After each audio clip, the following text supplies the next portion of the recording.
Coast Business Radio is the home for business from the Gold Coast to Byron Bay and beyond. Whether you're an entrepreneur, small business owner, or just managing your family's assets, the Coast Business Radio podcast can help. Find the resources you need to manage your money, start your latest venture, grow your business, and be able to compete in a global market. Today on Coast Business Radio, we meet a proud Gold Coaster, Dr. Jennifer Cronin, now President of Wharf Hotels in Hong Kong, China and the Philippines, and discuss recent events and the impact on the tourist and hospitality sectors in Hong Kong. Our restaurants are not closed. Certain bar areas that only sell alcohol have been closed, but basically restaurants are operating. They can, but they must practice the physical distancing. We can only have 4 to a table. Local MP Angie Bell is passionate about the Gold Coast and its future. I think we've got a very promising future as we did before. We've got so much going for us here on the coast, with arts and culture, with the Health and Knowledge Precinct out at Griffith University, with our researchers out there. You know, this is the best place in the world, and it's the safest place in the world to live. While the world battles COVID-19 or coronavirus, is China preparing for a new battle? Dr. Malcolm Davis, Senior Analyst in Defence Strategy and Capability at the Australian Strategic Policy Institute, says we all should be very concerned. I do think we are entering a period of increasing strategic tensions and strategic competition between a rising China that is determined to challenge and overturn US strategic primacy in the Indo-Pacific region and replace it with Chinese strategic primacy. Professor Gigi Foster from the University of New South Wales questions the government modelling with regards to the coronavirus shutdown and believes it was a panic reaction. Look, I think it was a panicked reaction. I do think that there's an argument to be made for trying to stem the flow of a virus in the most vulnerable population, certainly, and that also allows time for the health system to gear up and get ready for potentially more cases. Brian Marlow, Executive Director of the Australian Taxpayers Alliance, is critical of the federal government's approach to COVID-19. They seem to be employing a model of just printing money, completely shutting down the economy, no questions asked, and really putting small businesses on the back foot. And finally, don't forget to subscribe. Coming up next, Dr. Jennifer Cronin. You're listening to Coast Business Radio with Mike Ryan. From the Gold Coast, Dr. Jennifer Cronin was appointed President of Wharf Hotels in 2016. Before joining the group, she held various senior marketing and operational positions with leading international hotel groups, including Hyatt International and Ritz-Carlton. Jennifer was very involved in the launch of a new luxury hotel brand, Niccolo, opening the first of the luxury portfolio, Niccolo Chengdu. The brand has been internationally acclaimed and set the benchmark for exceptional properties in China and Hong Kong. The group is one of the leading regional players in the hospitality industry. Jennifer graduated with a PhD in 2016 from Bond University based on a PhD research titled Empowering Readiness, Influencing Crisis Management Success Outcomes. Jennifer also received the 2016 APAC BMW Corporate Hotelier of the Year Award, ACI Singapore 2017 Mentor of the Year Award. Jennifer has been appointed to several industry and advisory committees. Following serious disruption to hospitality and tourism in Hong Kong and in the wake of COVID-19, Jennifer recently joined the Hong Kong Tourism Board Recovery Task Force, plus is on the expert panel for the Secretary of Commerce. She also chairs the Heritage Brands Private Task Force, including great hotels such as Mandarin Oriental, Peninsula, Shangri-La, Rosewood and Swire Hotels, responding to the serious disruption of their industry. What a life. Jennifer Cronin, welcome. Thank you. That was very kind, Mike. Thank you so much. It's a lot done. Before we get to the present-day crisis, tell us about your amazing journey from the Gold Coast to Hong Kong. Right. Well, going all the way back, I'm a Beanley State High School girl, so I've certainly been able to bridge the gap between Australia and this part of the world. And I think I'm very proud that as a Gold Coast tourism person to be able to take some of my learnings over to Bangkok, Singapore and Hong Kong, where I've worked over the last 20 years. It's been a great journey. So I'm very proud, from very humble beginnings in Beenleigh to being a Griffith University and a Bond University alumnus as well. So I'm a proud Queenslander, Gold Coaster, and I miss everybody at the moment since we can't be in touch. But we can virtually. Physically. Well, virtually. It's not the same as it's like having a virtual scotch. I mean, It might look good, but doesn't do the job. Yes, it is. But that's the beauty of technology today, and it's great to be able to chat to someone at home. About your role at Wharf Hotels and the plans for the group, can you tell us about that? Okay, so our company has 17 hotels between the Philippines, 4 here in Hong Kong and 10 in China. And we have 5,000 employees across the group. So my role is about the development of the company, as well as ensuring that our brands are easily recognizable, as is Marco Polo and now Niccolo Hotels. So it's a very busy time for us at the moment. Even though there may not be a lot of people traveling, we need to deal with the current situation, but also preparing for the post-COVID world. You and your properties have been the centre of things in Hong Kong, then COVID-19 in Wuhan. What's that been like, and what have you learned and achieved together? I think firstly with the COVID in Wuhan, we have a Marco Polo in Wuhan, which was commandeered by the government for emergency workers of 300 rooms over almost 2 months. So it was in lockdown for 75 days straight, and our general manager managed through that all the way with a skeleton staff. But the beauty of it was that, and what we see as a success, is there has not been one COVID case in our hotels, in that hotel, with our people or our guests. And I think that is a reflection of the very strict protocols that we have been practicing. And I think that the rest of the world can learn from what we have done. So I think that's something that we need to really talk about more, that this pandemic does not respond to borders. It's going across the world. And rather than getting into a blame game, it's about learning from each other. And the same happened in Hong Kong. Until today, we only have 4 fatalities. We have one of the most densely packed cities in the world of 7 million people. And we were already practicing very strict protocols, especially in our hotels, from late January. So it's about respecting those requirements and respecting what the government wants to do. And I think Australia, on the other hand, has also done a fantastic job, and I'm watching that from afar as well, considering that Australia was not used to this kind of pandemic, and having been through SARS in Singapore and then with COVID coming into China and Hong Kong, we were ready and we could step up very fast and deal with it, I believe, much faster than the Western world has been able to approach it. On the Gold Coast, it's very tough at the moment, as you would well imagine, for a property not to have guests. What advice would you give those properties? And I'm sure there's a lot of major chains here and the like, but there are the smaller ones that are saying, well, man, oh man, I need people. I can't stay afloat for the next 6 months without people coming to my property. Sure.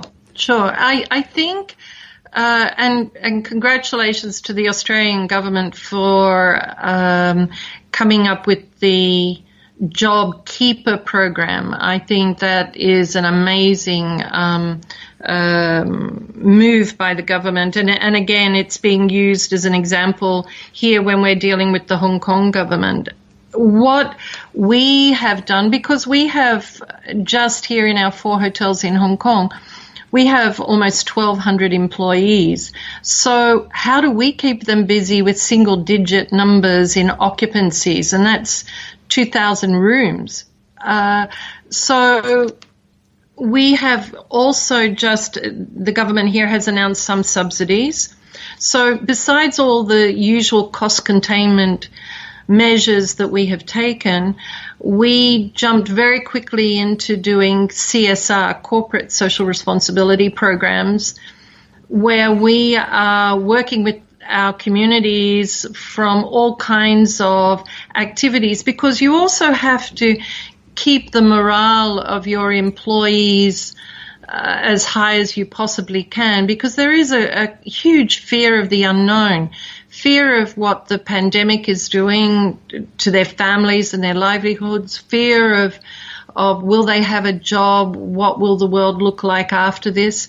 So we've been very active in various CSR programs, from not only having our housekeeping staff making masks for the homeless. We have been making up care packs from all of the toothpastes and toothbrushes and soaps and so on for the homeless, sending teams out to do clean-up jobs around the foreshores and the beaches of Hong Kong, but also looking at outsourcing opportunities. There are businesses that are still busy, whether it's call centres, whether it's government departments are not being able to cope. So we have a very well-trained workforce that we have looked to those other opportunities to see where we can outsource our people. And already we've outsourced about 150 of our staff from our hotels.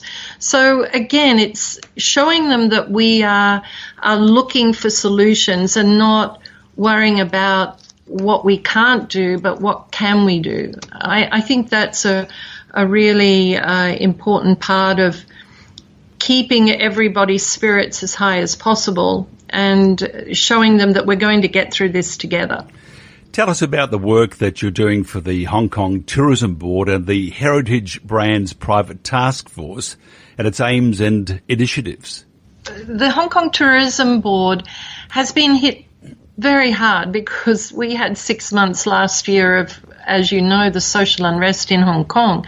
That had already impacted heavily on our business here in Hong Kong, but COVID brought it to a completely different level. And so they had started preparing campaigns but have not been able to launch them now that we have borders closed, airline networks are not flying and so on. But we feel that as a group that we can give them some guidance and support on our international networks and what people are looking for. And of course, you cannot stay silent at this moment. You need to engage with your customers, your guests, your clientele as much as possible to show that care and concern, because we are going to come out of this and we want to be top of mind. So we have been able to put together the Heritage Tourism Brands Group, which is supported by our home carrier, Cathay. And the idea is that we can have a much stronger voice when working together and collaborating together. Even during SARS in Hong Kong, which it's by its nature, a very competitive city. So this collaboration has been unheard of before, and it's really given us a chance to share best practices, share ideas, and I think it's allowing us to get out of this much stronger. As a Gold Coast tourism person, I believe we collaborated as a destination in the past brilliantly. I think Tourism Australia does a brilliant job. So we are used to collaborating in Australia. We understand volunteerism much better than most countries in the world, from, our rural firefighters to the surf life saving. We understand the whole volunteer nature of a community, whereas that's not as strong in a place like Hong Kong or in Asia. So using those kinds of approaches have really given us a chance to speak up, having a more powerful voice with government. And it's really, I've been here nearly 6 years, and I've found that now we can pick up the phone to each other more easily and share those challenges that we're all having and walk through it together to find solutions. And I think that's so important for us all. I picture Hong Kong as being this vibrant city, an enormous amount of visitors coming, usually by plane, although some ships.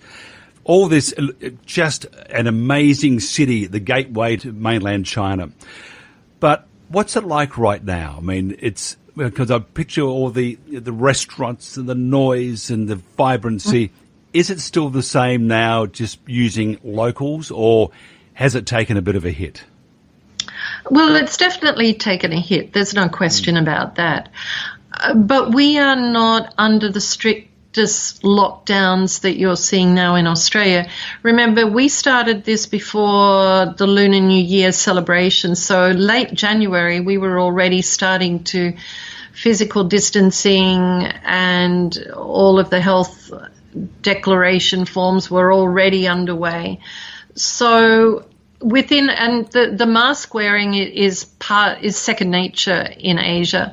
So that was already being practiced, and hence I think the low case numbers in Hong Kong. Therefore, our restaurants are not closed.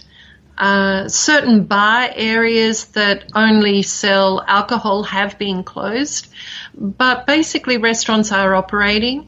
They can, but they must practice the physical distancing. We can only have 4 to a table. So people are getting out and about. Our retail centres are open. It's giving the local people a chance to get out, and I don't think all of our public transport is all still operating. The staff ferry is going across the harbour. So it's just a bit quieter. It's not empty, but it's definitely quieter than it would normally be. Because of the recent events, what will the impact be on tourist and hospitality sectors in Hong Kong for the future? I think we're learning, and having been the beauty of technology, having been on many Zoom meetings or Skype calls or with many of our industry, we know that it's going to take some time to return. We are seeing green shoots in our properties in China, and actually more than green shoots. We're up to 50% occupancies in our Nicolos in Chengdu, Chongqing, Changsha. We're coming into the Labor Day long weekend, and we know that many of our hotels are going to be almost full over this time. Mm-hmm. So once the land borders open between mainland China, we have the high-speed rail, the bullet trains coming into Hong Kong now. Once those borders open, we see a very slow ramp up, but at the same time, at least we know that we will see some return to normality. It's the long haul business that we won't see. It's those European and US visitation that will take, it could come back next year, we're not sure.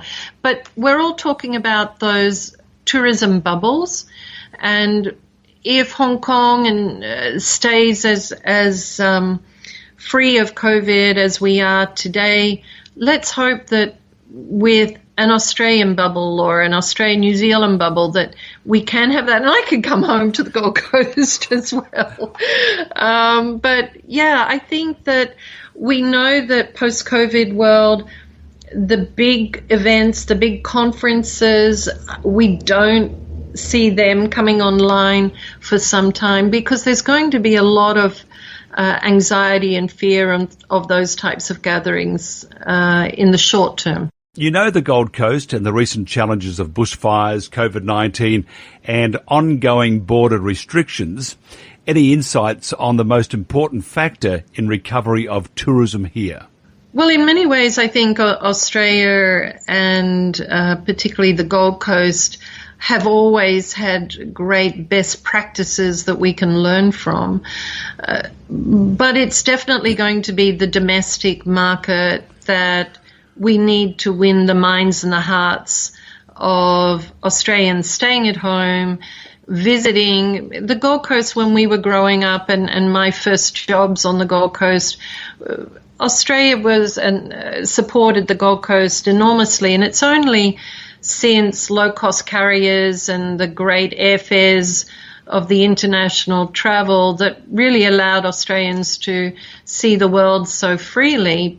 I think now it's time to take stock of who we are and celebrate our beautiful country first before that international travel returns. And I think that will be very important, to focus very much on domestic travel in the short term. Your future goals, you really can't go that much further than you are now. Is it coming back to, say, Currumbin Viking Surf Club president? I don't know.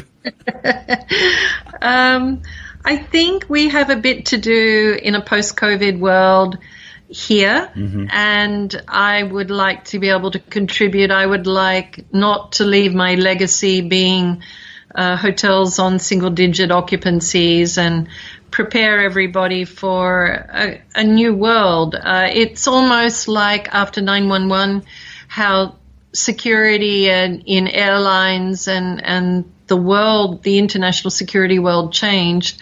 I think this has really given everybody an opportunity to step up to looking at how we deal with this around the world for the future. So I'd like to be part of that from here. But definitely I'm coming home eventually. I would like to be able to use my international experience for directorships in Australian companies that I can make a positive contribution to, but also mentoring the new generation of business leaders from home. I have continued my close relationship with not only Bond University and Griffith University, but also Beenleigh State High School. So I think that if I can give back and prepare them for their futures, that's part. I'll feel that I've done my job.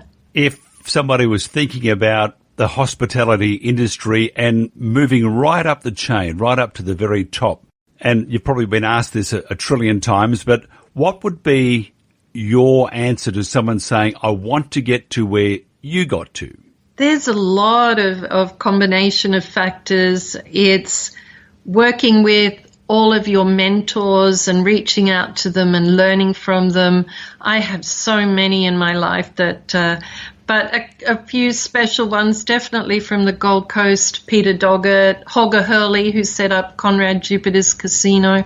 So many that I could refer to, but also having a work ethic and integrity of what you do as being the biggest part of making sure that you prepare for the future. And no matter what you do, if you work hard and you work diligently and honestly, it will pay off in so many ways. And for me, it definitely has. I'm living a dream that I had from high school. So I was in Japan as an exchange student, and I wanted to go back to see the world. And I have through my work and through the love of my work. An amazing life. The journey continues, hasn't come to an end yet. All the very best. We'd love to keep this conversation going. Dr. Jennifer Cronin, President of Wharf Hotels, thank you very much for your time. Thank you. Love to Gold Coast. Coronavirus is changing the way we live, work and communicate. Changes can be hard, so it's vital to take care of ourselves and others. Prioritising your mental health is important. To help, there are some things you can do, like eating well, keeping active, talking with family, friends and neighbours via phone or video calls, and making a new daily routine. Together, we can help stop the spread and stay healthy.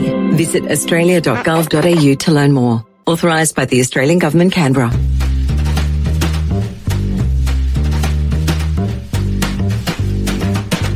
You're listening to the Coast Business Radio podcast. Angie Bell has been a member of the House of Reps since the 2019 federal election, representing the division of Moncrieff on the Gold Coast. Angie Bell was a marketing professional, author, small businesswoman and a proud Gold Coaster. Coming from 3 generations of factory workers, knows what hard work is all about. Throughout her career, she worked with many small businesses to help them grow and create jobs. Angie Bell is passionate about the Gold Coast and its future. And speaking of Angie Bell, Angie, nice to chat. Great to chat with you too, Mike, and that's a wonderful introduction. Thank you very much. I've rehearsed it. Well, you've certainly got your great podcast voice on, so that's terrific. Oh, hello, world. Now, your local priorities. What do you want to achieve in your term? Well, at the moment, I'm working in 3 key areas because they are the most important areas and continue to be in Moncrieff, but working to make sure that our most vulnerable are taken care of, firstly, because at the moment, that's top of mind. And I would say that's the area that I've been working closely in for the last couple of weeks, since the first week of this crisis, to make sure that they're okay. And then secondly, of course, small business is very, very important to Moncrieff, with 32,111 businesses at last count in Moncrieff. So small business is extremely important to the Central Gold Coast, as is tourism, and of course the education sector as well. So I've sort of been working in the last period, specifically in those 3 key areas. But more broadly over the period, I think delivering infrastructure for our city is important, and we've seen that with the next stage of light rail going ahead. We've seen that we've got some earth movers in there, and that extra $170 million that that I announced with the Deputy Prime Minister back in November has now started to move soil. So that's a great thing for the coast, and connectivity is important for the Gold Coast to make sure that we can move people around our fantastic city, and it becomes even more livable than it is now. You've launched a couple of initiatives to assist local small business, such as the Business Help Finder and Love Your Local campaigns. Tell us about these. Okay, so as I said, I was focusing on helping small business as much as possible, and as you said in my introduction, that is my background as a small business development manager, where I worked actually across every state and territory in Australia for many years to help small business get ahead and improve their margins and understand their cash flow and their turnover and their break-even point and all of those important things for small business. So I was looking here in my office, looking at all of the things that the government's delivering for SMEs and sole traders and not-for-profits with JobKeeper and the other initiatives that we're taking, and it just seemed like an awful lot of information to wade through. And so I thought that we would develop a tool for small business, SMEs, sole traders and not-for-profits to be able to go to one place, ask a simple question, and then be directed to a trusted source, which is a number of government websites. So on my website, which is angiebell.com.au, there is a business help finder, so you can click through to whether you're a sole trader, SME or not-for-profit, and find the answers to your simple questions. And I can continue to build that so that the more questions that come up, the more answers we can provide. But it's just a simple way for small business to be able to go to one trusted source and find the answers to simple questions. And I think that's really important at this time because it is a lot to wade through. And when you've got all of the issues that are upon small business, sole traders and not-for-profits just at the moment, anything I can do to make the process more simple, I think is useful. Interesting with the virus. I mean, first of all, Love Your Local campaign, great idea, but really at the moment you can't go anywhere anyway. So if you don't love your local, you'll probably end up starving because that's your neighbourhood's so important. But once we get out of this shutdown and we start to move forward, as the Prime Minister said, once we cross the bridge. And that always sounds ominous because what's on the other side of the bridge. But once we get through all that, where do you see the Gold Coast being? Because tourism, education, the two probably the biggest industries on the Gold Coast, Queensland being a small business state, we're in for a pretty torrid time. So Love Your Local really has impact then, doesn't it? Absolutely. And look, as I have been in close contact with Destination Gold Coast throughout this period and generally more broadly as a member for Moncrieff, in regular contact with Destination Gold Coast and understanding what they're doing and working together with them and the city to make sure that we do, as you say, have a road to recovery. But I think the Gold Coast can lead in this space if we work together. And I think the first area that will come back to the coast will be obviously the drive market, so the southeast Queensland drive market, people wanting to come to the coast from Brisbane and even the Sunshine Coast and from west to the coast because they wouldn't have seen the beach for a while, and we know how beautiful we are as a destination here on the Gold Coast. So that will be the first market to come back to the Gold Coast. And then, of course, we'll have the rest of the country once state restrictions are lifted. And so I think we need to make sure that we're competitive fighting for that slice of the market to make sure that we get the numbers that we need to once restrictions are lifted. And, you know, we're going to chug along here now for 3 weeks with the restrictions in place that we have and then have another look and reassess. The National Cabinet will have a look at that and decide what they're going to do and how quickly or slowly we're going to lift restrictions. And I think it's about businesses making sure that they're ready to quickly resume, to make sure that they have used this time to sort of improve their offer, if you like. And I think innovation at this time is really, really important. And for small businesses also to have a look at what they've been doing, have a look at where their revenue streams have come from and see if they can diversify in that space. Have a look at diversifying also their supply chains, which is really important as we've seen across the country, our vulnerabilities to having a supply chain that is too narrow.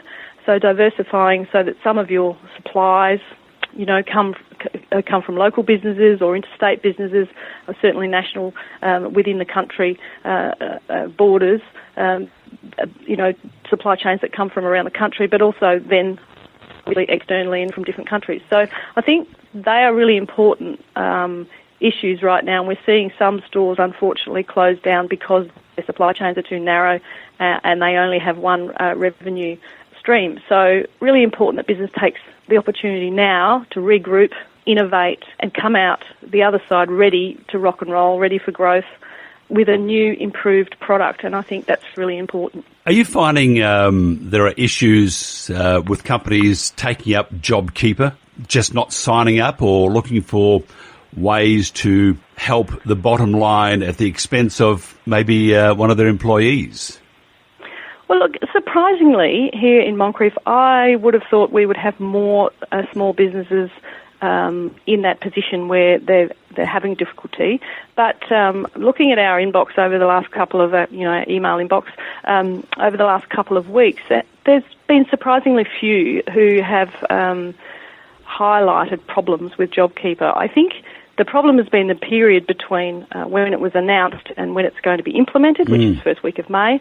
And we've seen the Treasurer yesterday highlight the phone call that was made to the top four banks, the big four, to make sure that they get a hotline going so that small business can have bridging finance between now and then. And I was talking to Lee, actually, at the Mermaid Beach Surf Club yesterday when I popped in to get my espresso that I absolutely needed on the way through. Popped in there, got a takeaway coffee on the way through to the office, And he was talking about how he just paid their staff, and they were now waiting for the JobKeeper to kick in so that they could, be repaid that money. So I guess the message is to just try to get through this time however you can, and then JobKeeper will be backdated to help you through.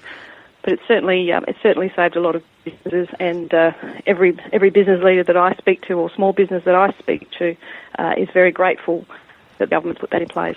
It's a fabulous idea, and one that really stands out, not just in Australia but globally. I've got to say though, when you, for example, to apply for the JobKeeper, you got to keep paying your workers, and then you get the subsidy. But the problem was the small business didn't have the money. So is that an issue? The liquidity of a business to have the ready available cash to get through until the subsidy comes back? Well, yes, and that's what we've been discussing, is that it's that time between how long it's taken for, and understandably there are the ATO has having to put there's a lot of pressure on the ATO to be able to deliver, and I think they're doing a fantastic job with that, as our social services with actually delivering to those who need it. But there are a number of things that the government's put in place. Early access to super is one of them. 456,000 actually have been approved, which totals $3.8 billion. Wow. Of people who have applied to take out $10,000 twice before July. So that will help some people. There's an SME guarantee scheme as well, so where the government will guarantee 50% to eligible lenders for unsecured loans, and that's up to a maximum of $250,000 for up to 3 years. So there are very many ways that the government is helping small business to get through this hump, if you like, and that's why I guess the Business Help Finder on my website has got all the links to these relevant questions. So one of the questions is, is there finance available? What help is available? So if you pop onto that website and have a look at angiebell.com.au, it'll actually take you to the answers to help you find your way through the maze if you're a small business operator, a sole trader or a not-for-profit. And some of the, of course, answers aren't all the same. So there are specific websites that the links will take you to that should answer your questions, should you have them. The future of tourism, Virgin, with their demise, and fingers crossed that somebody will come in, really worries me. Well, as we know, Virgin Australia is a very important airline to the Gold Coast, and that's why the Australian government's put in $1.28 billion to support aviation industry. But we haven't, the government hasn't played favourites, and Virgin being a 90% owned, overseas owned operation, it's not something that Australian taxpayers should bail out. But the federal government is determined to do everything possible to keep the two airlines. We need competition in the air, as we know, and having two airlines coming into the coast is very important for our economy and for our Gold Coast airport. And so, the Morrison government is engaging constructively with Virgin Australia's administrator, through Nicholas Moore, to ensure that we maintain those two commercially viable airlines. Now, we don't know what Virgin's going to look like on the other side of this, but we do know that currently there are no redundancies. We've heard the CEO talk about that, and the airline is still flying. So we'll see how it's resurrected and what it looks like. It may not look the same, which is sad for many people who like to use Virgin, but who knows what it will look like on the other side. Let's see what the market comes up with.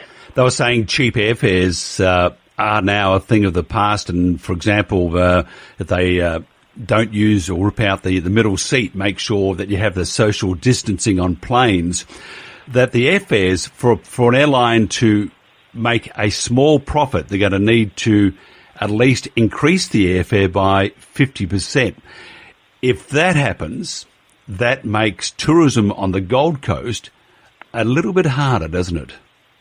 Well, I don't think I'd like to speculate on what the private airlines, what the airlines are doing with their pricing structure. We haven't seen a change at this point, so I wouldn't like to speculate on future, flight prices, ticket prices for airlines around the country. I would imagine that if it wouldn't be just to the coast, it would be to everywhere around the country if prices were to change. But look, on the other side of this crisis, we will see very many changes in very many areas of our lives, and very many changes in business, changes in tourism, changes in small business, all kinds of changes across our society, and that is just a fact. And we'll have to work very hard to get back to, the semblance of normality that we all want to move towards. So I don't think anything will look the same, and I think it is a great opportunity, as I said before, for a business, even for airlines, to innovate, change, pivot, and move forward into the new world that we will have post-COVID-19. So I think if we keep being positive, as positive as we can be, and are proactive, we can come out the other end bigger and better. And that's why your hashtag Love Your Local, it's fantastic because we may not have the overseas visitors for many, many months. Interstate will be a little bit, longer, maybe 6 months away or 5 months away, whatever each state decides on. But locals are here, and there's nothing better than, after a really torrid week, go and stay at a property, enjoy what the visitors enjoy coming to the Gold Coast, go out for a nice meal, have a beer on the balcony, overlook the water. Best beaches in the world. So love your locals, very important, isn't it? Oh, look, it absolutely is. And, the domestic tourism part of what the Gold Coast has enjoyed for so many years and the growth that we were seeing will plug the international hole to a degree. And when I was speaking with the Minister for Trade and Tourism, Simon Birmingham, when I had him on the coast here about a month ago for a roundtable with tourism leaders, we were talking about this, and the number that he came up with was 30% of that hole will be plugged with domestic tourism. So it's, around the country, not just on the Gold Coast, but as an average number. So to a degree, we will find people from the domestic market who won't travel overseas because they won't be able to, and they will be loving their local. And what more to love locally than Gold Coast business, all the way from, in the electorate of Moncrieff, all the way from North Burleigh Surf Club down to the Southport Yacht Club bit, and out through Mollendina, out to Nerang and the gateway to the hinterland, and then back through those wonderful businesses in Miami. It's a fantastic place to live. It's the best. I think it's the best electorate in Australia, and I have regular arguments in Canberra with other MPs who think they've got a better electorate. But I think this is the best place to be, and there's no reason why we can't bounce back stronger than we were before. We just have to weather the storm and work together. And that's what I plan to do with city leaders. That's what I am doing with city leaders, to make sure that we plot the pathway out and that we're ahead of the curve, for want of a better term. So I think we've got a very promising future, as we did before. We've got so much going for us here on the coast, with arts and culture, with the Health and Knowledge Precinct out at Griffith University, with our researchers out there. This is the best place in the world, and it's the safest place in the world to live. And so I encourage everybody to support our local business, because I want my local coffee shop, a number of them that I frequent, to be there at the end of this, so that we can go back to our normal lives, but an improved version of. It's interesting. When the gyms closed, I was like, oh, no, I have to look after the temple, you see. And, yes. And the longer I didn't go to the gym, the temple was resembling the Temple of Doom. So what I thought, my wife and I, we said, okay, we're going to start walking. All these walks we've done, and we went for a walk the other day, drove down. It was essential driving because I needed to go to the beach. So we drove down to just near Miami, and we walked along the beach and right up through Burleigh Hill. We've never been to Burleigh Hill. So what we're doing is we're seeing this beautiful part of the world, even more of it. And it's our backyard. So we're very lucky, aren't we? We are very, very lucky. And I too have tried to improve my health during this period, and I'm doing a bit of harder exercise, and it's nice to be able to have a little bit more time rather than going backwards and forwards from Canberra regularly, although we will resume in May. But it's been nice to have a few mornings to be able to work on physical health and strength, and it's a good time to focus on trying to improve ourselves and be better at the other end, just like business needs to. I think individually it's a very difficult time for very many individuals who are self-isolated, for the elderly, for grandparents who are unable to see their grandchildren. That's very, very difficult. I have a couple of young grandsons who haven't been able to see except on FaceTime over the last few months. So it's very difficult for families who are not able to connect face to face. But if we work together, we do the right thing, we keep those in our community who are vulnerable safe, then we will come out the other side, and the Gold Coast will once again be the best place in the world. Absolutely. I've seen many countries around the world, and this really is, particularly at this time, and I think the job that the Prime Minister's done is, and his team is outstanding, to have the numbers that we have, and to, it's a very fine balancing act when it comes to restrictions, because the longer the restrictions are in place, the more the economy will hurt. So it's a fine balancing act between health and the economy, and getting that right. And I think he's doing a fantastic job right now. And I think finally the balancing is always enhanced with a cold beer on a Friday night. Well, I'm sure the Prime Minister will enjoy a cold beer on the occasional Friday night, but he certainly deserves it with everything he's been doing in the last, 4 or 5 months where he's been in this mode, with the floods and then the bushfires and now coronavirus. So he certainly wouldn't have a lot of time to himself, but I think he deserves a cold beer on a Friday night. Oh no, forget the Prime Minister. We all deserve a beer, maybe at Lost Palms Brewery or a whiskey at Grandad Jack's. The classy places. And in fact, you could perhaps perform there one night because you're an ex-muso. Oh, yes, I am. Someone told you that, did they? Yeah, well, it's everywhere. But I've always wondered, what did you do as a muso? I was a saxophone player, professional saxophone player for about 35 years. Wow. Yeah, I had my first paid gig when I was 14, so Isn't I started fantastic? In high school. Yeah, love saxophone. Fantastic chatting. We'll do this more often. Angie Bell, nice talking. You too, Mike. I've really enjoyed it. If you're in business in Australia, right now you're facing one of your toughest challenges. It's not business as usual, and it's hard to know where to turn. Business Australia can help you manage your responsibilities to your employees, look after their health and well-being, and assist with strategies to maintain and sustain your business. We've been helping Australian businesses through thick and thin for 194 years, and we're here for you now. For free advice and support, visit businessaustralia.com. This is the Coast Business Radio Podcast. Dr. Malcolm Davis is a senior analyst in defence strategy and capability at the Australian Strategic Policy Institute. The Australian Strategic Policy Institute is an independent, non-partisan think tank providing expert and timely advice for Australia's strategic and defence leaders. On the line is Dr. Malcolm Davis. Welcome. Thank you very much. Okay, COVID-19, can you share any thoughts on suggestions that came from a lab in Wuhan? Look, there's one theory that's going around. I think that the broad consensus of expertise is suggesting that it jumped from an animal to a human in one of the wet markets in Wuhan. But it's interesting that lab is only a few kilometres from the wet market where supposedly this virus entered our species. So it's certainly one theory that's going around, and it's certainly not impossible.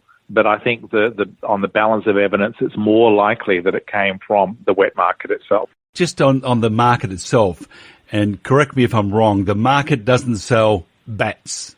Look, I couldn't possibly answer that because I don't know what it sells, but it sells live animals for human consumption. Which is something we don't do here in Australia. So therefore it's quite possible that bats could have somehow infected another animal, which then has gotten in to the human system. So it may be they're selling bats directly, or maybe bats somehow have infected the animals there in the wet market. But I couldn't give you an informed answer beyond that. Now, has this event assisted China's strategic, economic and military positioning in various regions? I think it has. The Chinese so far have come out of their first wave quite well. They seem to have it under control, I think mainly because as an authoritarian state, they have been able to do things that we simply can't do. You had footage, for example, of Chinese forces welding people inside their apartments and essentially leaving them to starve to death rather than allowing the virus to spread. Even so, the virus did spread throughout China, but it's been brought under control, and now the Chinese are determined to push the narrative that they have controlled the virus and comparing it to the mishandling of the situation, for example, by the United States under the Trump administration. So I do think that the Chinese are pushing the narrative that they have it under control and they've emerged in an advantageous position, and they're making use of that to make strategic gains around the region. The main issues Australia needs to come to terms with in its dealing with China, what are they? Look, I think we need to recognise that China is an assertive, rising power that is determined to challenge US strategic primacy in Asia and end the rules-based international order that has been established since 1945 and led by Western liberal democracies. China, along with Russia, want to end that rules-based international order and replace it with a new system that is led by Beijing and by Moscow, and do so at the expense of the US and its allies in Western liberal democracies. So what they're doing is promoting a future where Western liberal democracy and the traditions that go with it is not the dominant political system on the planet. It is authoritarian systems of government. I think we need to be very conscious of that when we deal with China, because they do not have our best interests at heart. What they seek is a Sinosphere, a Chinese-run international order where we accommodate and acquiesce to their interests. Are China's long-term objectives well enough understood, and what are they? Look, I think that you can divide it into territorial objectives. Certainly they want to invade and annex Taiwan. I would make the case that reunification is the wrong word here, because the Chinese, the People's Republic of China, never controlled the island of Taiwan. So they want to take Taiwan and forcibly incorporate it inside China. They want to control the entirety of the South China Sea, and they want to control the key resource-rich areas of the East China Sea. And I don't think their territorial ambitions stop there. So they are moving very determinedly through a combination of soft power and hard power. Some people talk about sharp power, whereby they utilize those two, soft and hard, together to get states to acquiesce and accommodate their interests.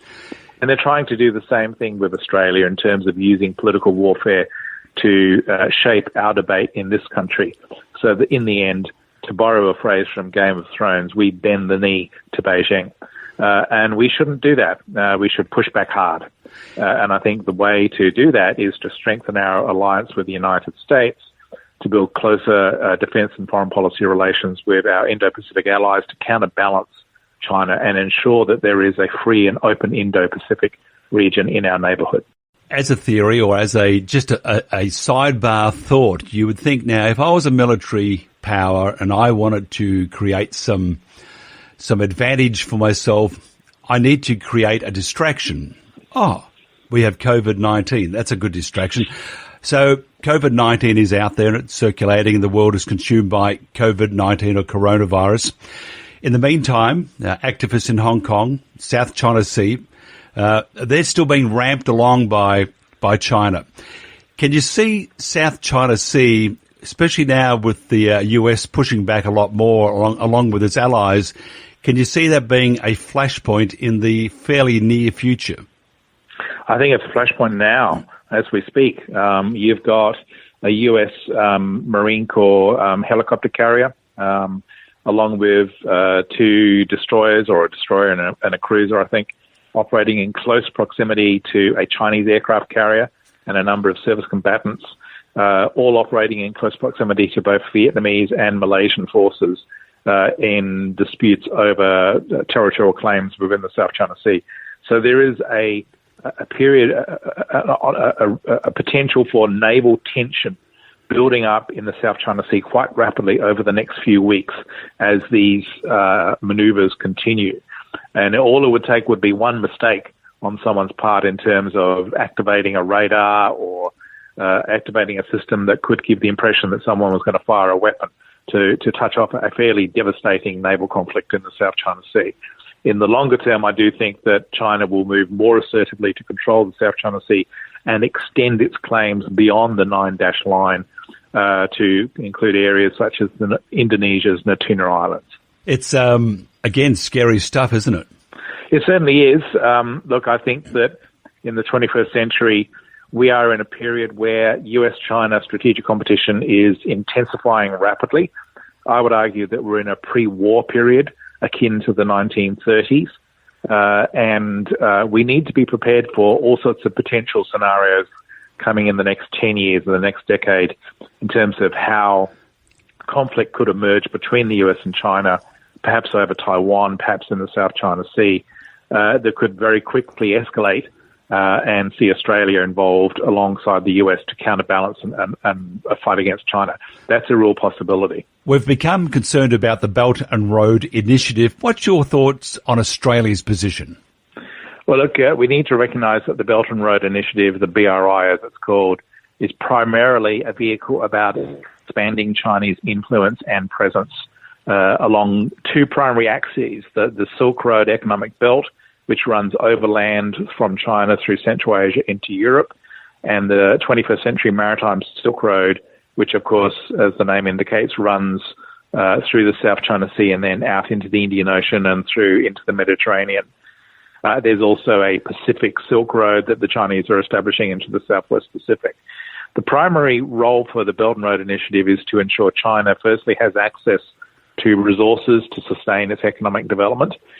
Secondly, to expand its influence in key along those two routes to gain political advantage. And thirdly, to expand Chinese global prestige and influence in a way that delivers what Xi Jinping talks about as the China dream, which is a rejuvenated China that is restored to its former status as the Middle Kingdom, if you like. I think that Australia needs to be very cautious about engaging with the Belt and Road Initiative because although the Chinese government used the language of so-called win-win when it comes to the Belt and Road Initiative and implying that everyone benefits, in actual fact, it's just about win for China. China invests large amounts of money in terms of loans to developing states along the Belt and Road Initiative.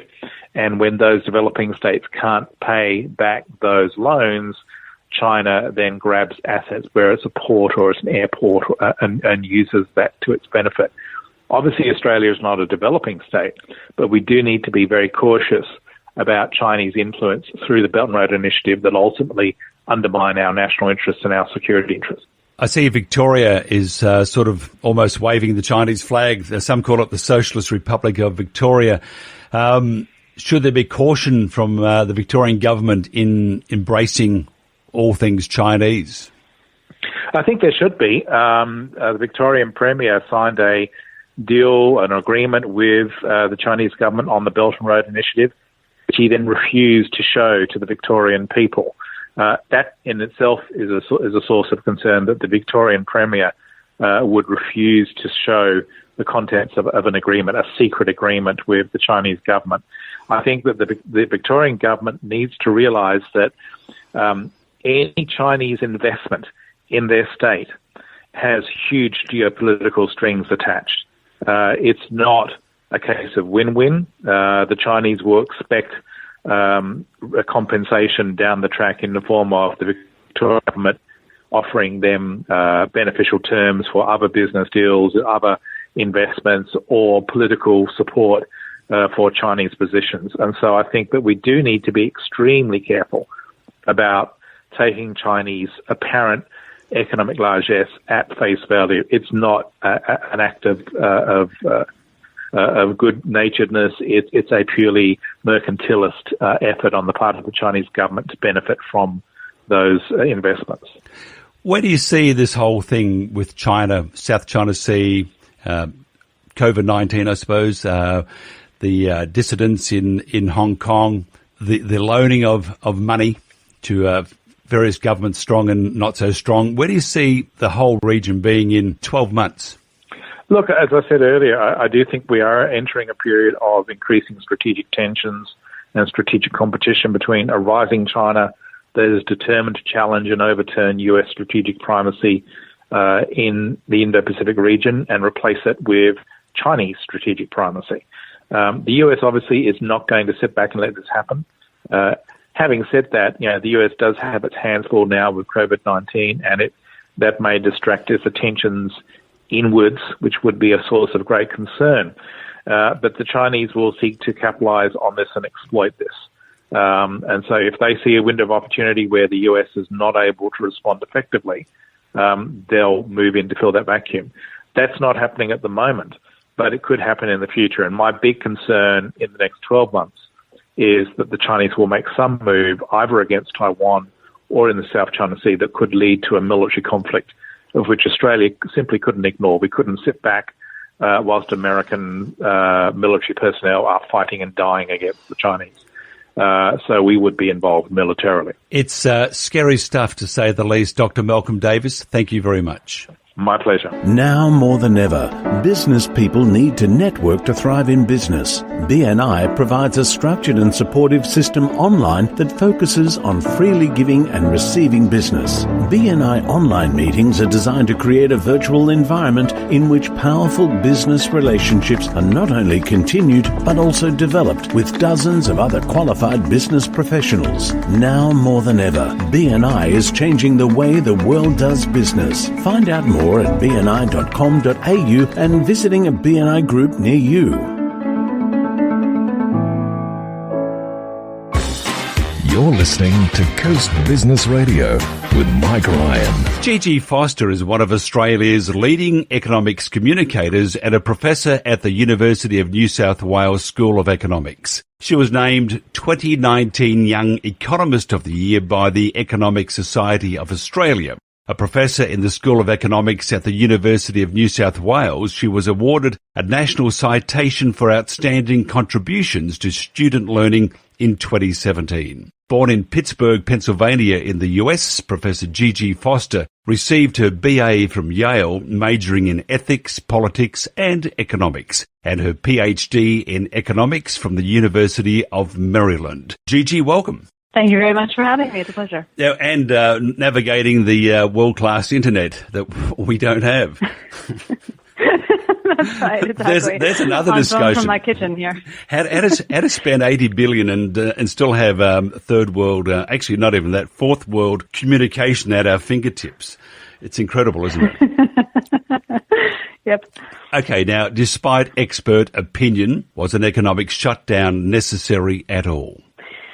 Well, when we say expert opinion, I guess I'd ask, who are we talking about as experts? Obviously, there is a health issue on our front headlines every single day now, and that means that the health modelers, the epidemiologists, should be on board with modeling what the likely projection of infections and deaths and whatnot is here in Australia and around the world. But I will argue that when it comes to government policy setting, which has many effects, not just health effects from the COVID-19 virus, but other types of health effects and welfare effects, then other kinds of modelers, particularly economic modelers, should also be in the room. And my feeling is that perhaps that didn't happen back in, several weeks back when the government was thinking about whether to lock down and what measures to take, and that because we really neglected the longer run, even short run, economic consequences, which translate into human welfare, we've ended up in a situation where only one side of the story has really been played out in policy, and that's going to cost us. Was it a panic reaction by governments because they had stretched the health system and no means of extensive testing and tracing? Look, I think it was a panicked reaction. I do think that there's an argument to be made for trying to stem the flow of a virus in the most vulnerable populations, certainly, and that also allows time for the health system to gear up and get ready for potentially more cases. But I do think that even within health now, we are seeing some of the crowding out of other kinds of treatments, other injuries and illnesses that are simply not getting seen to as quickly or at all right at this moment, and that's going to be costing lives. And it's because those treatments have been crowded out by all the expenditure and focus on this COVID-19 threat. And that is an indicator of panic. We have somehow abandoned our ideas about what human welfare is really about in the broad sense. What about the economic impact of the shutdown? Pretty well accepted, but is there credible modelling for Australia? Well, look, it's a very uncertain time. It's very uncertain because we've never been in this type of recession before. We've never been in a situation where we have literally stabbed our own economy in the stomach in order to, prevent something from getting worse in a different part of the body. And so now when we open up, it's unclear really how things are going to behave. There are obviously sectors that have been booming because of what we've done. The hand sanitizer sector, the bog roll sector, some other kinds of industries that have supported the essential services and goods that the economy needs, food, for example. But there are other sectors which have taken a body blow. And I do expect we're going to find effects on those sectors for a long while now to come. But really, modeling is really in its infancy. I haven't seen attention put towards it as nearly as much as I've seen attention towards the epidemiological models. And that's a problem in my view as an economist. Where do you see us being in 12 months' time? Well, as I've said elsewhere, recoveries don't come in V-shapes. You don't sort of bounce back immediately.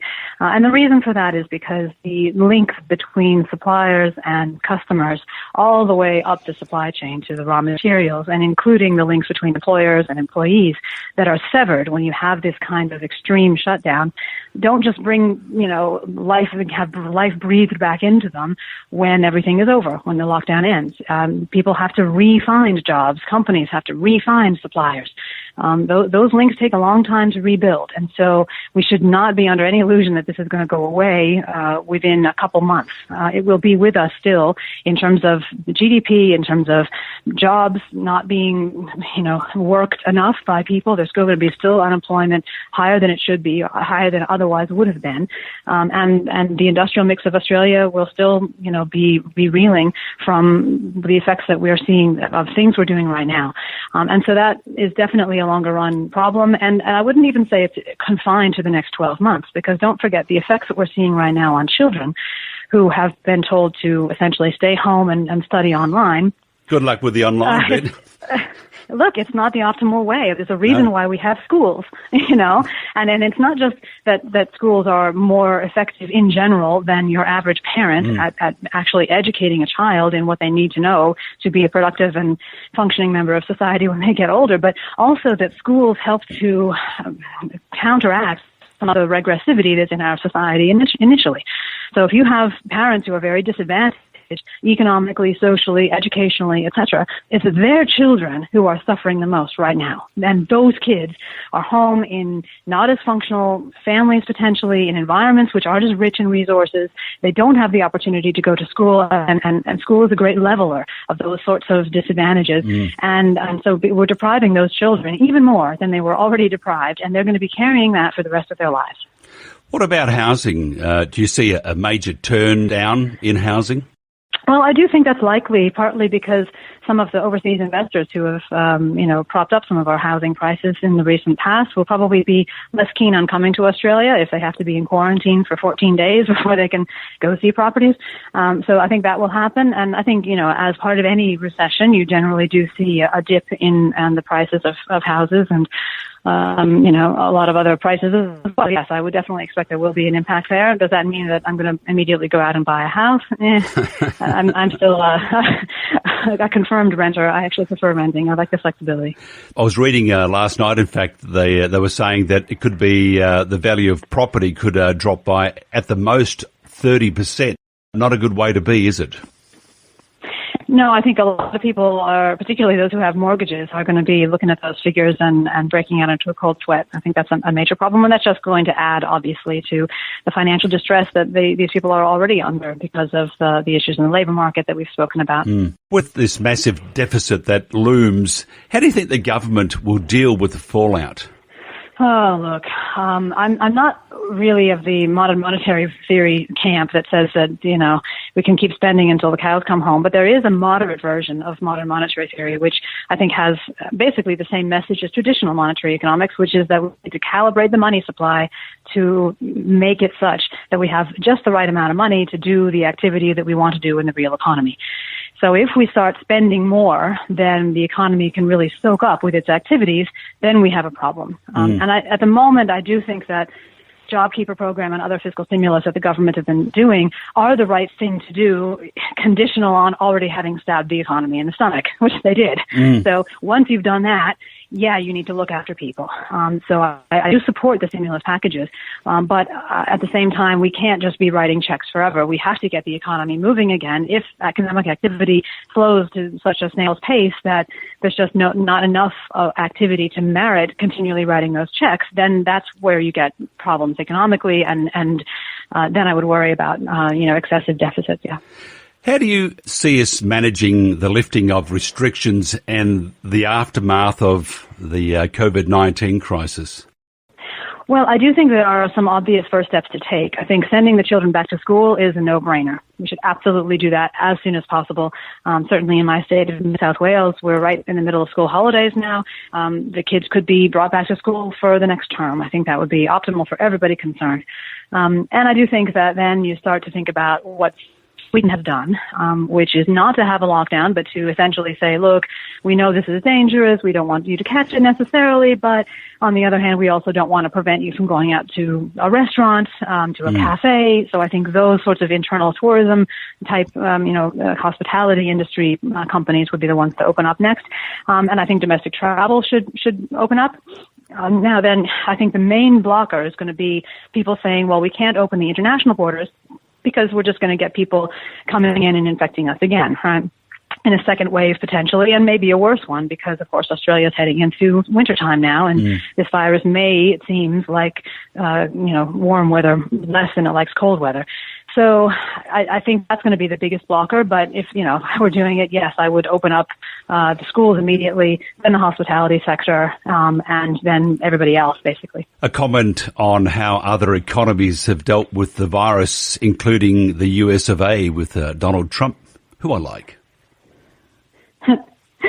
Yeah. There are some of us out there.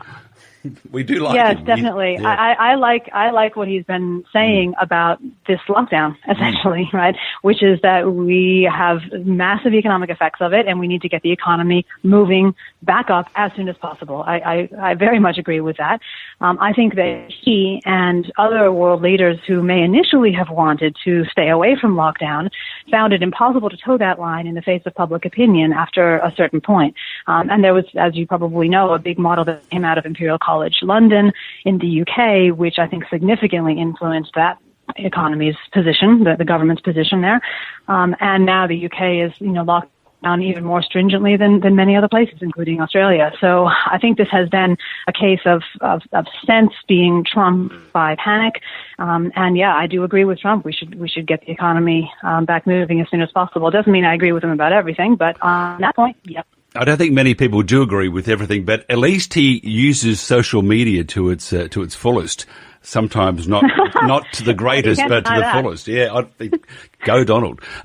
Anyway, but I can't say that. I better cut the one out later, or leave it in and leave it in and live dangerous. I don't know yet.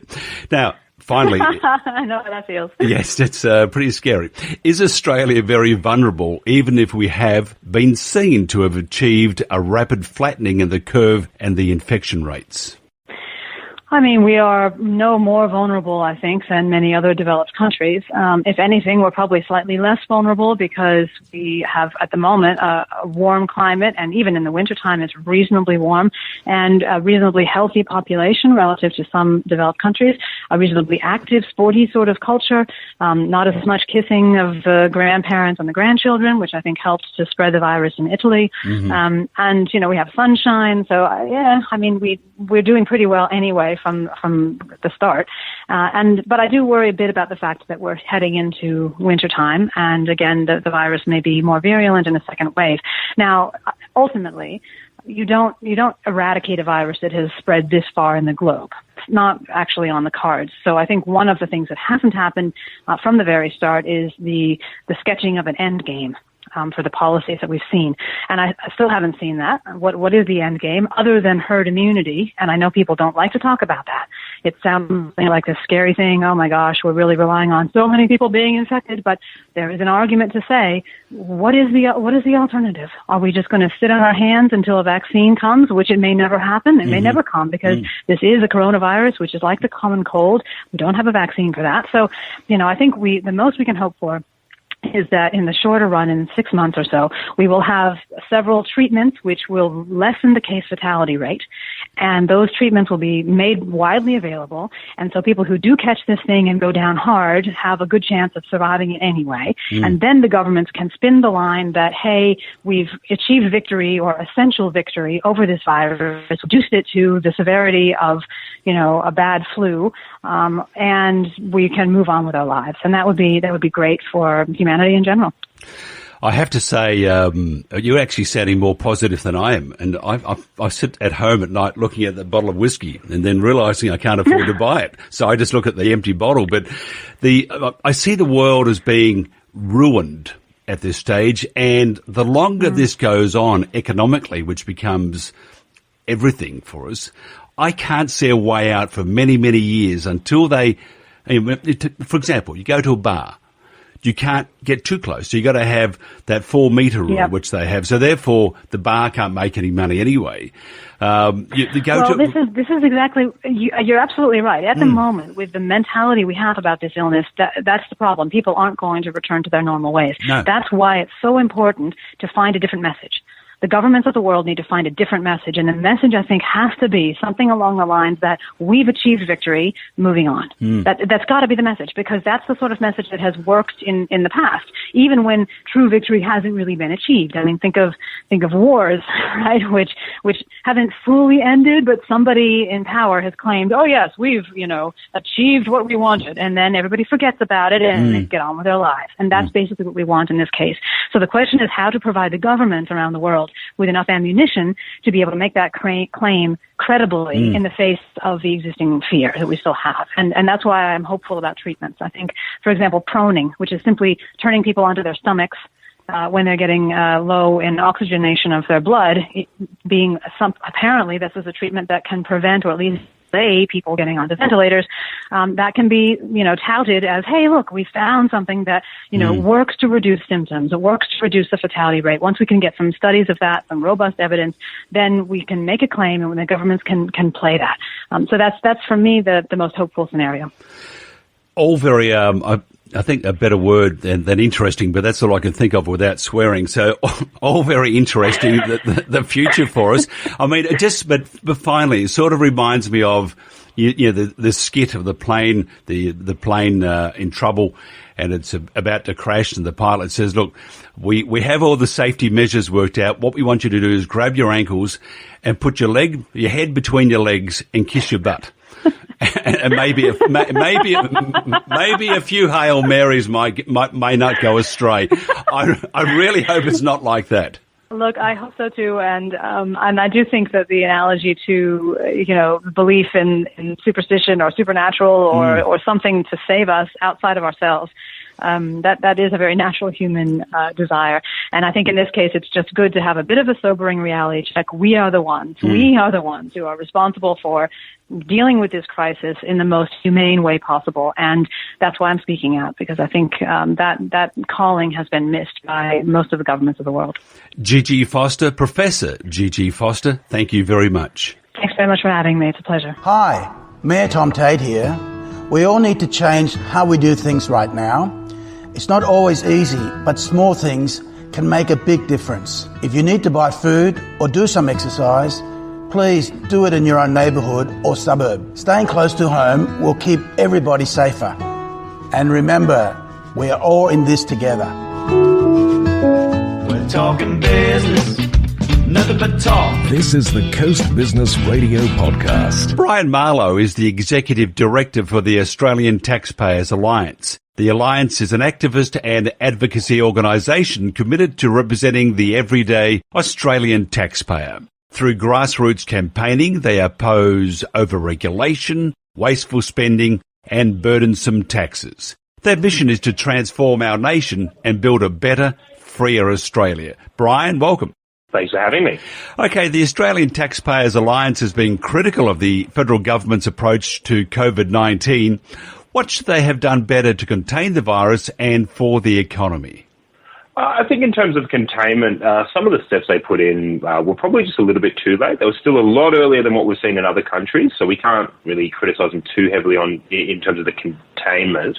The biggest issue is the economic response, though. They seem to be employing a model of just printing money, completely shutting down the economy, no questions asked, and really putting small businesses on the back foot. So I live in an area that has a lot of cafes and restaurants, and they're all family-owned businesses, and they're completely destroyed by the current lockdown policies. And it doesn't seem to, when you speak to these business owners, the logic doesn't seem to stack up. So they're sitting there going, well, I can go to a park and work out next to as many people as I want, and that's apparently fine. I can go and line up for food at Coles and Woolies with hundreds of other people, and that's fine. But my licensed establishment that, is licensed for 200 people can't have 5 people or 10. I have to lock down everything and can only do deliveries. It's destroying these businesses, and you're looking at companies that are, potentially facing bankruptcy. So that's not to take away from the seriousness of the pandemic. We need to do the right thing, and we need to try and limit the spread. But there has to be a middle ground on this, and unfortunately, governments tend to be very ham-fisted. And then when it comes to monetary policy, they seem to be going down the route of just printing money and giving bailouts, when in reality they should just be getting out of the way, cutting as much regulations as possible, cutting payroll taxes and income taxes, and putting a pause on those sorts of things until we can get to the other side of things, and hopefully not introducing payroll taxes on the other side as well. Authorities don't like to give up power. They have an enormous amount of power right now, whether it's economically, they know more about you than ever before. Do you think, in the goodness of their heart, once we get out of this crisis and move out of this tunnel, cross the bridge, do you think in their goodness they will give back all that power? No. Look, there will be certain things that they just cannot realistically, politically keep their clutches onto. But I think any idea that once this is all over that we'll just wind back, that just won't happen. There's no such thing as a temporary tax. There's definitely no such thing as a temporary crackdown by governments in other areas. So, there's been discussions about something called a tracer app, and they're saying, oh, it won't be mandatory. It's all voluntary to download it. Well, that's what they're saying now. I wouldn't be surprised if at a later point they turn around and say, oh, not enough people are taking this app voluntarily, so now you must download it. It's seriously concerning, and it's one of these issues where we have to have some sort of frame of reference when it comes to handling this virus. I don't think we need to throw out some of our basic liberal democratic values in order to push against the spread of this virus. It seems like some of the state governments, such as Victoria, which some are saying is the Socialist Republic of Victoria, it seems like that, but it does. It seems like they have this agenda. They're saying, "Wowee, it's presented itself to us. We can now control people more and more than we ever have." And that, to me, that the civil liberty stuff and the restriction of freedom, the information they have on everybody, it's, in my opinion, a great overreach. Well, absolutely. I mean, some of going back to the Tracer app and some of the pushes to essentially track people's movements and track what they do. You know, this is the My Health Record system on steroids, and it's a seriously concerning thing that, unfortunately, a lot of people in the Canberra Press Gallery, when this stuff was announced, they didn't even grill the Prime Minister about the details on that. They were too busy asking him about, the former Prime Minister's book during a pandemic. So there's been a pretty big disservice by some Press Gallery journalists in not highlighting some of the issues around this Tracer app, and we're slowly finding out more and more information. But you look down at Victoria under the Andrews government, and that state is effectively a police state right now. I have friends who are down in Melbourne that are just seeing it firsthand, and it's ridiculous, and it is a massive overreaction. But unfortunately, when it comes to times of great upheaval, you see this a lot. So for people that are concerned about it, you need to be willing to push back against it once we get to the other side of this pandemic. It was a terrible couple of weeks. We had the COVID-19 really ramping up, and then we have Malcolm Turnbull's book, and I mean, I thought it couldn't get much worse, but his book came out and it really put things in perspective. There are things worse than COVID-19, and that's Malcolm Turnbull's book. So, so I don't know. Who knows? It's one of those things where, it's been wall-to-wall media coverage of coronavirus, and you lose perspective that there are still things happening around the world. In Hong Kong, political dissent is being stifled out. There were 15 protest leaders that have been arrested and not heard from. There's been all kinds of moves by even the Chinese military and Navy pushing into disputed waters, but that's not really hitting media front pages because we're looking at coronavirus and a poorly written book by a pretty poor former Prime Minister. Yeah, I think I'm not too sure if he's worse than the COVID-19, but it's pretty close, probably neck and neck at this stage. Hey, speaking of the shutdown. More annoying. Oh, dreadful. Speaking of the shutdown, do you think we should be out of this now? At very least, I think we should be going to stage 2. So stage 2 is what we had before this full lockdown, where you could still go to your local establishment as long as there was some social distancing in place and all that kind of stuff. At the very least, I think we should be going to that. I don't know if you can go back to business as usual because we've seen what happens. I mean, you look no further than New York. New York ignored the issue for a while. They had the mayor telling people to go to Chinatown and go to different areas in Manhattan and, really celebrate nightlife and so forth. And now that city is completely destroyed. I think we have to be careful here. So it's, one of the strawman arguments that's pushed by people who want lockdowns forever is that if you question it in any way, shape or form, you don't care about the virus and you just want people to die.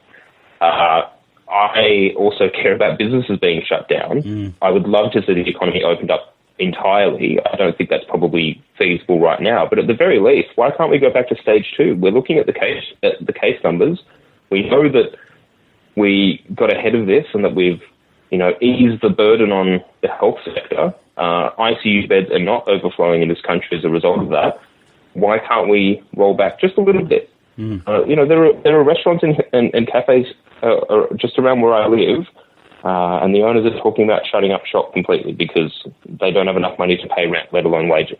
With all the money that's been handed out, and there's been just a pile of it, taxpayers are going to be in the gun post the virus. What's your greatest concern? Other than some of the civil liberty issues that we discussed previously, just a massive amount of debt that Australians are going to have to pay back, and particularly young Australians. So people that have just got out of high school and they're starting in the workforce, people that have just finished university and they're starting in the workforce, people who are still at university and were doing hospitality jobs that no longer exist right now, so they're jobless. They're going to fall into either a welfare cycle or a poverty cycle. And then on the other side of this, if they do get a job, there's going to be close to $1 trillion worth of debt that they need to pay down. And it's going to really affect their long-term prosperity. And on top of that, how are we going to pay this back? I guarantee you the government's going to want to try and is going to have to try and increase revenue. They're not going to cut spending because we've seen that a lot of Liberal parties at a federal level are liberal in name only, and when it comes to cutting spending, they rarely do. So they're going to increase revenue. Now, maybe they won't increase income taxes because people at a political level feel that, but I guarantee you there'll be excises and there'll be levies and there'll be stamp duties and there'll be increases on capital gains and all those sorts of things. So those are the things I'm concerned about, because it's the younger generations that will be paying this for years. I find with excise, it's actually really interesting. I always drink a cheap whiskey because I'm probably cheap, but the cheap whiskey makes me feel better now because it's really expensive. So I don't drink it because it's in the expensive range. So I sit on my cheap bottle of wine, a glass a night, and have some cheap cheese. And with excise on alcohol, I really don't want that wine becoming mineral water. I want to enjoy life a little bit. Well, that's the thing. It's people always used to joke about Australia being a bit of a nanny state, and I used to say that too, but it's more of a revenue state where you're allowed to do things as long as the government finds a way to make money out of it. And that's something that we need to push back against, particularly on the other side of this when we're going to be in a bigger financial hole. We need to make sure that we don't accept ludicrous taxation levels and excises and levies. There are better ways to get out of this, and that's to get the government out of the way, ease restrictions, actually flatten taxes to allow businesses to prosper and hire more people and contribute to the economy in different ways. But we need to campaign on that, and we need to push that. Brian, what's your greatest gripe about the ATO, and what is the most important reform that should occur? It would probably actually just be the tax code in itself. And I don't want to get into too much of the detail around what the tax code looks like because I'll put all of your listeners to sleep. But it is so overly complicated. We know that when you look at countries like Singapore and Hong Kong that have much more effective tax rates that are pretty much flat, that businesses prosper and individuals prosper as a result of it. So the biggest gripe I have with the ATO is that everything that they do is deliberately so complicated that, sure, massive businesses with teams of accounting, with third-party accounting firms and their own teams of accountants, they can navigate through all of those loopholes to do what they need to do to get tax breaks and incentives and all that kind of stuff, and that's great. But small and medium-sized businesses, they just can't. And they're the ones that are paying through the nose because of how complicated and broken the tax code here in Australia is. So my main gripe is that there's just a flat-out refusal to simplify it. There seems to be a flat-out refusal to push towards a flat tax rate or just even, break the brackets down to a much simpler system. And the people that are suffering as a result of it are your small and medium-sized businesses, which are the backbone of Australia's economy. Brian Marlow, the Executive Director of the Australian Taxpayers Alliance, thank you very much. Have a great weekend. We must talk more often, and especially once we get post-COVID-19. Absolutely. Thank you so much. We're talking business, nothing but talk. This is the Coast Business Radio Podcast.